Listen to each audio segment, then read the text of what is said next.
Hello guys, welcome back our channel Telugu anime కుర్రోడు. And ఈ వీడియోలో మనం బ్లీచ్ యానిమే ఎపిసోడ్ 58 మీకు ఈ వీడియో తెలుగులో క్లియర్గా అయితే ఎక్స్ప్లెయిన్ చేస్తాను. అండ్ ఈ వీడియోలో ఎక్కువగా మ్యాంగా ప్యానల్స్ అయితే యూజ్ చేశాను. అండ్ ఎక్కడైతే యానిమే ప్యానల్స్ యూజ్ చేశానో అవి మాంగాలో లేనివి అండ్ యానిమేలో యాడ్ చేసినవి అనమాట.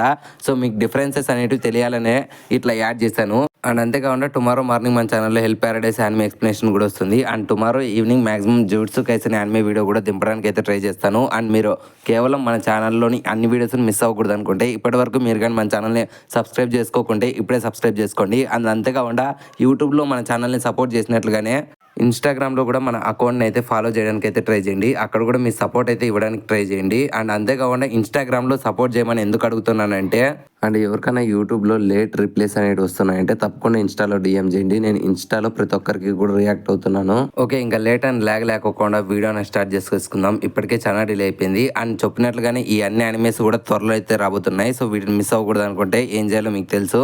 లాస్ట్ ఎపిసోడ్ ఎక్కడైతే ఎండేందో ఈ ఎపిసోడ్ అక్కడ నుంచి స్టార్ట్ అవుతుంది అనమాట. మన ఇచ్చుకోగాడు ఎంతో ధైర్యంగా నీకు దమ్ము ఉంటే నీ బాంకాయతో నన్ను ఓడించు, లేదంటే నేను నిన్ను ఈజీగా ఓడిస్తాను అంటంతో ఇంకా బ్యాక్గా కానీ మండి ఇంకా మనోడు కూడా అయితే నీ కళ్ళు తెరిచి బాగా ఎదురు చూడు, నువ్వు కోరుకున్న నా బాంకాయ అనేది నీ కళ్ళ ముందర చూపిస్తానని చెప్పి తన స్క్వాడ్ని అయితే కిందికి డ్రా చేసి తన బాంకాయని రిలీజ్ చేస్తాడు.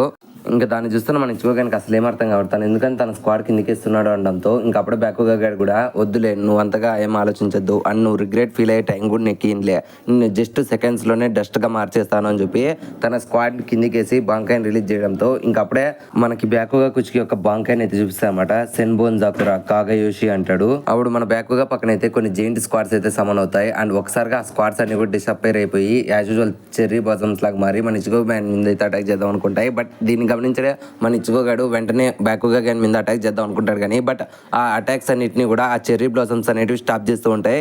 సో ఇలాగైతే కుదరదని చెప్పి వెంటనే మన ఇచ్చుకోగాడు గ్యాల్లకి అయితే ఎగురుతాడు. అండ్ ఒకసారిగా మన బ్యాక్గా గాని మీద అయితే పెద్ద స్ట్రైక్ ఇస్తాడు కానీ బట్ ఆ స్ట్రైక్ ను కూడా ఆ చెర్రీ బ్లాసమ్స్ అనేటివి స్టాప్ చేసేస్తాయి. అండ్ రెప్పపాటు క్షణంలోనే ఆ చెర్రీ బ్లాసమ్స్ అన్ని కూడా మన ఇచ్చుకో యొక్క బ్యాక్ సైడ్ కి అయితే వచ్చి తన మీద రివర్స్ అటాక్ చేస్తూ ఉంటాయి. బట్ మనోడు వాటిని డాట్ చేయడం తప్పనిసి ఇంకేం చేయలేడు అనమాట. సో అవి మల్టిపుల్ టైమ్స్ వెంటనే మన ఇచ్చుకో యొక్క బ్యాక్ సైడ్ అయితే అటాక్ చేస్తూ ఉంటాయి. అండ్ మనోడు కూడా వాటన్నిటిని కూడా డాట్ చేస్తూ ఉంటాడు కానీ బట్ ఒక్కసారిగా కౌంట్లెస్ చెర్రీ బ్లాసమ్స్ అన్ని కూడా మన ఇచ్చుకోగాని మీద అయితే పడిపోతాయి అనమాట. అండ్ మన ఇచ్చుకోగాడు ఈసారి తప్పించుకునే ఛాన్స్ కూడా ఉండదు. షెట్ నేను దొరికిపోయా అనుకుంటాడు. అండ్ ఒక్కసారిగా చెర్రీ బ్లాసమ్స్ అన్ని కూడా మన ఇచ్చుకోగాని అయితే కవర్ చేసేసి మనోడిని అయితే భూమి మీదకి పడేస్తాయి. ఇంకప్పుడే మన బ్యాక్గా అర్థమైపోతుంది అనమాట ఇచ్చుకోగాని పని అయిపోయిందని. అండ్ అప్పుడే బ్యాక్గా తన బాంకాయ గురించి చెప్తామంట. సెన్బోన్ జాకురా అనేటివి కౌంట్లెస్ అటాక్స్ అనేటివి చేస్తూ ఉంటాయి అనమాట. అన్ని డైరెక్షన్స్ నుంచి లిటరలీ బిలియన్స్ ఆఫ్ బ్లేడ్స్ అనేటివి ఒక్కసారిగా నేను సైమల్టేనియస్ గా అన్ని వైపుల నుంచి డైరెక్షన్ చేస్తూ ఉంటే నువ్వు కూడా ఎన్ని అటాక్స్ అనేటివి తప్పించుకుంటావు, ఎట్టకేలకి నువ్వు కూడా వాటికి దొరికిపోతావు. అండ్ ఫైనల్ గా నువ్వు టైం తీసుకునే లోపలే అవి నేను చంపేస్తాయిలే. ఇదే నా బాంకాయ్, దాదాపు 100 సంవత్సరాల తర్వాత ఫర్ ది ఫస్ట్ టైం వాడా. అండ్ నిన్ను కూడా నేను ఇచ్చుకో నీ అటాక్స్ అనేవి ఎంతో పవర్ఫుల్ గా ఉన్నాయి. బట్ నీ అటాక్స్ కంటూ ఒక వ్యాలిడ్ డైరెక్షన్ లేదు అండ్ సర్టెన్ ప్లాన్ కూడా లేదనమాట. సో నీ అటాక్స్ అన్ని కూడా ఒక వేస్ట్ కిందకే సెన్బోన్ జాకురాతో పోల్చుకుంటే అండ్ ఈ అటాక్స్ తో నువ్వు నా సెన్బోన్ జాకురా ఇంకా నా బాంకాయని డిఫీట్ చేద్దాం అనుకుంటే నువ్వెలా నమ్ముకొని వచ్చావురా అనడంతో ఇంకా ఆ మాటలను మన ఇచ్చుకోగాడు కూడా అది నాకు కూడా తెలుసు, కేవలం నా యొక్క షీకాయ్ ఫామ్ తో నీ బాంకాయని డిఫీట్ చేయాలని చెప్పి నాకు కూడా తెలుసు, బట్ ఏదో ట్రై చేసా కానీ అది వర్కౌట్ కాలేదని ఇప్పుడు అర్థమైంది అనడంతో ఇంకా ఆ మాటలు బ్యాక్గా గాడు కూడా ఏం మాట్లాడుతున్నావు రా షీకాయ్ బాంకాయ్ అంటున్నావు, ఏదో నువ్వు ఆల్రెడీ బాంకాయ్ నేర్చుకున్నట్లున్నావు అనడంతో ఇంకా ఆ మాటలు మన ఇచ్చుకోగాడు కూడా ఓకే నువ్వు నా మాటలను బాగానే క్యాచ్అప్ చేసినట్లున్నావు, ఓకే ఇప్పుడు నీకు నా బాంకాయ్ చూపిస్తాను అంటాడు. అండ్ ఇక్కడే సీన్ అనేది కట్ అయ్యి నెక్స్ట్ సీన్ లో మన ఇచ్చుగాయని ఇంకా రెంగుకుని అయితే చూపిస్తామట. అప్పుడే మన ఇచ్చుగాయ కూడా ఆలోచిస్తామట తన సిస్టర్ ఎందుకని తన మీద అటాక్ చేసేటట్లు ఎవరు చేశారు, అసలు నేను తనని జాగ్రత్తగా ఉంచా కాబట్టి సరిపోయిందని చెప్పి మనోడు ఫ్లాష్ బ్యాక్ గుర్తు తెచ్చుకుంటామట. మన మోమో పాప స్ప్రోలో లేనప్పుడు మన మోమో పాప చుట్టూరా ఒక బ్యారియర్ అనేది ఫిక్స్ చేసి మనోడు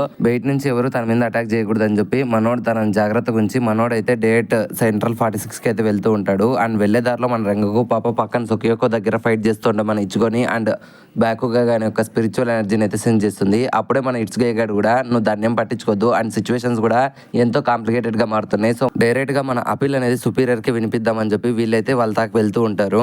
అండ్ దీనికి ప్యారల్ గా మళ్ళీ మన బ్యాకుగా ఇంకా ఇచ్చుకో దగ్గరికి అయితే షిఫ్ట్ అవుతుంది అనమాట. అప్పుడే మన బ్యాకుగాడు ఏంట్రా నువ్వు ఏమంటున్నావు అనడంతో ఇంకప్పుడే మన ఇచ్చుకోగాడు కూడా నువ్వు అది విన్నావు, అది నాకు అర్థమవుతుంది, బట్ నువ్వు ఎందుకని నా మాటలు నమ్మడం లేదు, ఓ నువ్వు మాటలను నమ్మవు కదా, అయితే నీ కళ్ళ ముందర చూపిస్తాలే అని చెప్పి మన ఇచ్చుకోగాడు తన యొక్క బాంకాయని రిలీజ్ చేస్తాడు. అండ్ దీనికి ప్యారల్ గా మళ్ళీ ఇచ్చుకోగాని ఫ్రెండ్స్ అయితే చూపిస్తామంట. మన ఇచ్చుకో దగ్గర నుంచి అంత స్ట్రాంగ్ స్పిరిచువల్ ఎనర్జీని అయితే మన వాళ్ళంతా సెన్స్ చేసిన తర్వాత వెంటనే రిహిమే అది ఖచ్చితంగా ఇచ్చుకోదే అనడంతో ఇంకా మన ఇషిడా గారు కూడా ఖచ్చితంగా అంత ఫూలిష్ అటాక్ అటాక్ చేసేది అయితే ఖచ్చితంగా వాడే ఉంటాడు అనడంతో ఇంకా అప్పుడే ఒరిహిమే, చాద్, ఇచ్చుగో అండ్ గాంజోగడ్ వీళ్ళ మధ్యలో ఒక చిన్న కామెడీ సీన్ అయితే జరుగుతుంది. సో ఇది స్టోరీకి సంబంధం లేదు కాబట్టి నేను దీన్ని ఎక్స్ప్లెయిన్ చేయడం లేదు. అండ్ దీనికి ప్యారల్ గానే మళ్ళీ మన ఇచ్చుగో దగ్గరికి అయితే సీన్ అనేది షిఫ్ట్ అవుతుంది. ఇంకా మన ఇచ్చుగో దగ్గర నుంచి అంత స్పిరిచువల్ ఎనర్జీని సెండ్ చేసిండే మన బ్యాకోగా కానీ మైండ్ పోయి ఏంటి వీడు నిజంగానే బాగా నేర్చుకున్నాడా, అది అసలు ఇంపాసిబుల్. కేవలం మోస్ట్ ఎక్స్పీరియన్స్డ్ సోల్ రీపర్స్ మాత్రమే వాళ్ళ యొక్క ఫైనల్ స్టేజ్ ఆఫ్ జాన్పక్తో అయితే నేర్చుకోగలరు. అండ్ అంతేకాకుండా 4 గ్రేట్ నోబుల్ ఫ్యామిలీస్ లో కేవలం ఎవరైతే పుట్టుకతో హయ్యర్ స్పిరిచువల్ ఎనర్జీ ఉంటుందో వాళ్ళు మాత్రమే దాన్ని సర్పాస్ చేయగలరు. అండ్ అంతేకాకుండా కొన్ని జనరేషన్స్కి ఒక్కసారి మాత్రమే అండ్ ఒక్క పర్సన్ మాత్రమే ఇట్లాంటి వాటన్నిటిని కూడా అచీవ్ చేస్తాడు. అండ్ అదే ఈ సోల్ సొసైటీలో ఉంది. అండ్ దాని పేరే బాంకాయ్. కేవలం ఈ పిల్లగాడు అట్లాంటి బాంకాయ్ ఎలా నేర్చుకున్నాడు, వీడు జస్ట్ రుకే పవర్స్ని అబ్జర్వ్ చేసుకుని ఒక సబ్స్టిట్యూట్ సోల్ రీపర్గా మారాడు. అండ్ వీడు పుట్టుకతో నోబుల్ ఫ్యామిలీని కాదు, వీడు పుట్టుకతో సోల్ రీపర్ పవర్స్ కూడా లేవు. అట్లాంటిది వీడు ఎలా బాంకాయ్ నేర్చుకున్నాడు, అయినా వీడు బాంకాయ్లో ఉండే స్పిరిచువల్ ఎనర్జీని మొత్తం అంతా కూడా ఉపయోగించబోతున్నాడు. నాకు తెలిసినంత వరకు వీడు ఆ లెవెల్కి రీచ్ అయ్యాడా అని చెప్పి మన బ్యాకుగా ఆలోచిస్తూ ఉంటాడు. కానీ బట్ ఈ గ్యాప్లోనే మన ఇచ్చుగాడు తన స్క్వాడ్ని ముందరకు పెట్టి బాంకాయ్ అంటాడు. దెబ్బకి మన బ్యాకుగా కానీ మైండ్ పోతుంది. అండ్ ఈ గ్యాప్లోనే ఒక రేంజ్ అటాక్ అనేది మన బ్యాకుగా మీద అయితే ఇచ్చుగా లాంచ్ చేస్తాడు. దెబ్బకి అక్కడ ఒక మాస్ డిస్ట్రాక్షన్ అయితే జరుగుతుంది అనమాట. ఇంకా దాన్ని చూస్తూనే మొత్తం అందరికీ కూడా మైండ్ పోతుంది. అసలు ఆ సొకేయొక్క దగ్గర ఏం జరుగుతుందిరా, అసలు ఎవరు అంత పెద్ద స్పిరిచువల్ ఎనర్జీని రిలీజ్ చేసి అంత పెద్ద అటాక్ చేశారని చెప్పి అందరూ ఆలోచిస్తూ ఉంటారు. అండ్ దీనికి ప్యారలల్ గా బట్ ఆ అటాక్ నుంచి అయితే మన బ్యాకుగా తప్పించుకుంటారు. కానీ బట్ మెల్లమెల్లగా ఆ పొగ అయితే అక్కడ నుంచి వెళ్ళిపోతుంటుంది. అండ్ ఈ గ్యాప్ లోనే పూర్తిగా ఆ పొగ అంతా వెళ్ళిపోయి నుంచి మన ఇచ్చుకోగానే ఒక మాస్ ట్రాన్స్ఫర్మేషన్ చూస్తాం మనము. ఇంకప్పుడే మన ఇచ్చుకోగాడు కూడా ఇదే నా బాంకాయ్ టెన్సా జాంగిట్స్ అంటాడు. బట్ దీన్ని చూస్తేనే బ్యాకుగా కానీ అసలు ఏం అర్థం కావట. ఎందుకంటే మన ఇచ్చుగో యొక్క జాన్పక్తో ఒక నార్మల్ జాన్పక్తో లాగానే ఉంటుంది. ఇంకా అదే డౌట్ తో మన బ్యాకుగా గాడు కూడా ఏంటి ఇది ఒక నార్మల్ జాన్పక్తో మాదిరే ఉంది కదా, ఇందులో అంతగా ఏం డిఫరెంట్ ఉంది, ఓ నాకు ఇప్పుడు అర్థమైంది. ఫస్ట్ది ఎగ్జిక్యూషన్, ఇప్పుడు చూస్తే ఈ బాంకాయ్.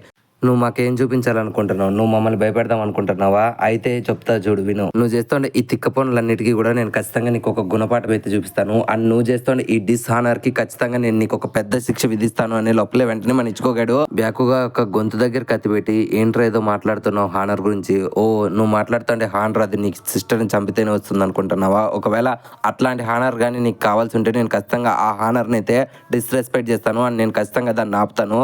అందుకోసమే నేను ఇక్కడికి వచ్చాను అండ్ ఈ పవర్ కూడా సాధించాను, నీకు దమ్ము ఉంటే నన్ను ఆపరా అని చెప్పి మన ఇచ్చుకోగాడు అంటాడు. అండ్ దీనికి ప్యారల్ గా మనకు మోమో పాపని అయితే చూపిస్తా ఉంటాం. మోమో పాప కూడా ఆ సోల్ సొసైటీలో బయటలో పరిగెత్తుకుంటూ వస్తూ ఉంటుంది. అప్పుడే మనకు ఫ్లాష్ బ్యాక్ చూపిస్తారనమాట.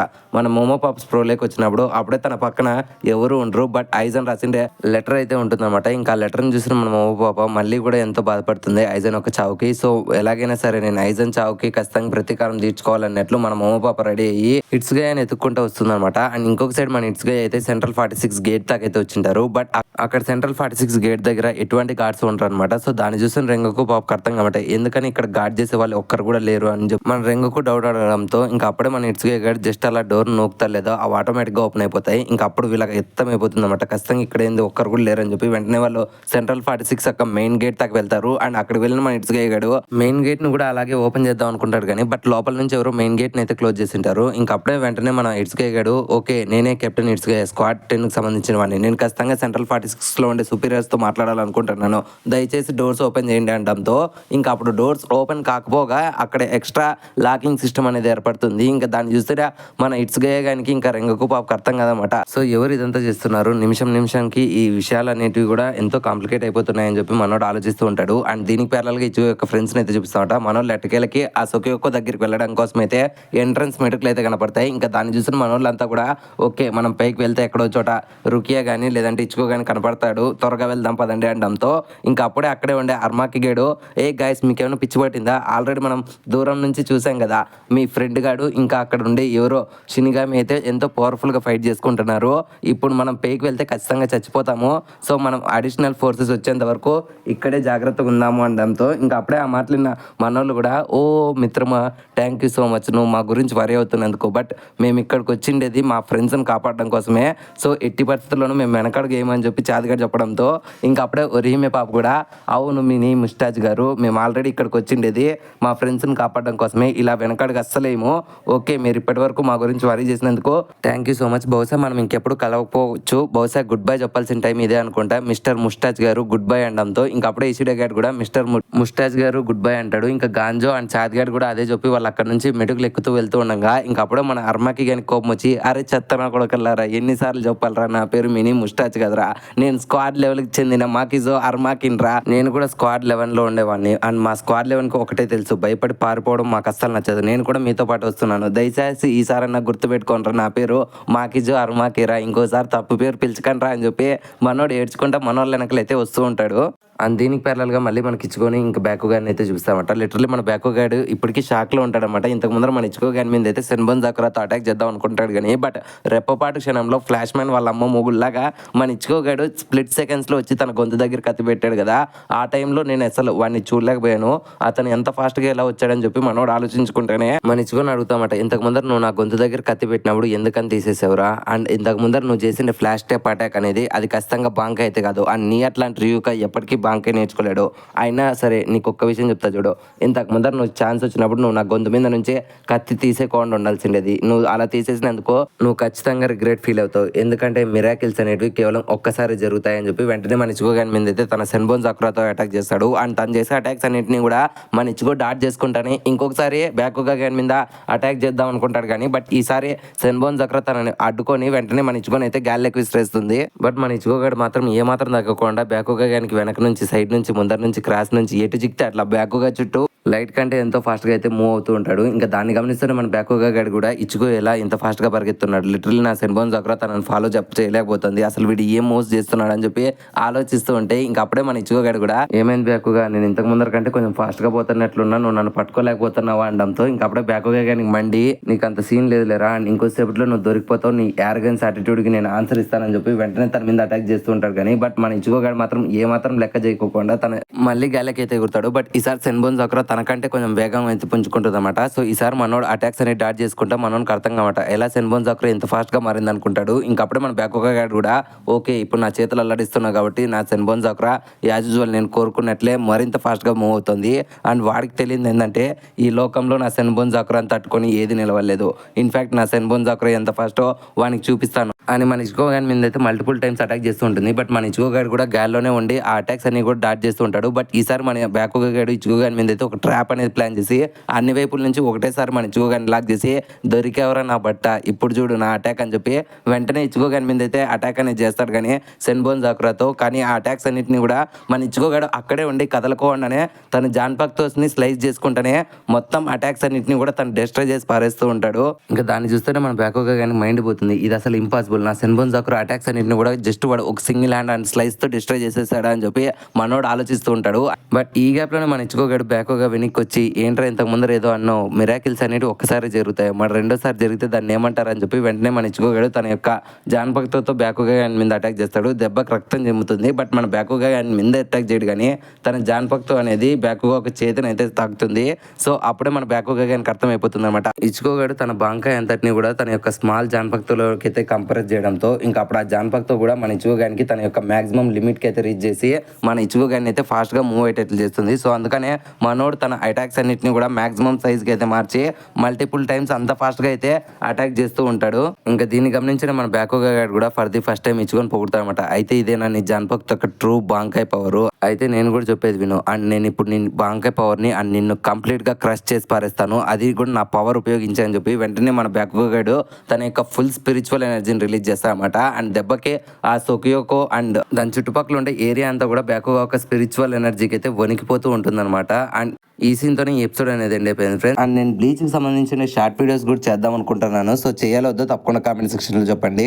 ఐ హోప్ ఈ వీడియో మీకు నచ్చిందని అనుకుంటున్నాను. సో ఈ వీడియో మీకు ఎలా అనిపించింది, నచ్చితే ఒక లైక్ అనేది వేసుకోండి, అండ్ నచ్చకుండా డిస్లైక్ అనేది వేసుకోండి. అండ్ ఈ వీడియో మీకు ఎలా అనిపించిందో తప్పకుండా కామెంట్ సెక్షన్లో మాతో షేర్ చేసుకోండి. అండ్ కామెంట్ సెక్షన్లో మీరు షేర్ చేసుకోండి, ప్రతి ఒక్క కామెంట్ మాకు ఒక ఫీడ్బ్యాక్ అనేది ఇస్తుంది అనమాట. సో డెఫినెట్లీ కామెంట్ చేయడం మర్చిపోకండి. అండ్ ఇప్పటి వరకు మీరు మన ఛానల్ని కంటెంట్ని చూసి మరీ సబ్స్క్రైబ్ చేసుకోకుంటే ఇంకెందుకు వెయిట్ చేస్తున్నారు, ఇప్పుడే మన ఛానల్ సబ్స్క్రైబ్ చేసుకోండి అండ్ గంట సింబల్ని యాక్టివేట్ చేసుకోండి. మళ్ళీ నెక్స్ట్ ఇంకొక యానిమే ఎక్స్ప్లెనేషన్తో మీ ముందుకు వచ్చేస్తాము. Love you, me Telugu anime కుర్రోడు.